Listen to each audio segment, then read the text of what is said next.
Salute জানাই ভাই এই ভিডিওটা যিনি বানিয়েছেন আর যিনি এই কাজটি করেছেন। এত সুন্দর একটা কাজ করেছেন, সত্যি দেখার পর মানে চোখে জল এসে গেল।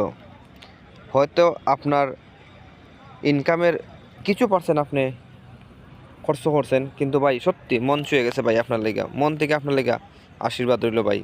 এত সুন্দর একটা ভিডিও হয়ে দেখাইছেন আপনি, সত্যি মানে বলার আর কোনো ভাষা নাই। এই আজকে এই ছোট্ট মেয়েটা, তার যে মুখের যে হাসিটা আপনি কোটি টাকা দিয়েও আপনি কিনতে পারতেন না, কিন্তু অল্প হেল্প করণে এই মানুষটার মুখে আজকে এত সুন্দর একটা হাসি দেখতাম পাইছে। সত্যি জানেন মানে কইবার বাসা নাই। ওর মা কতটুকু খুশি হয়েছে যে মা এরম সুন্দর ঠিক হয়তো একটা জামা কিনা দিতেও পারতেছিল না, আজকে ভাই আপনি কিনা দিচ্ছেন। আপনার অসংখ্য অসংখ্য ধন্যবাদ ভাই। সত্যি ভগবান এসব মানুষকে যেন সবসময় ভালো রাখে, সুস্থ রাখে, সবসময় পাশে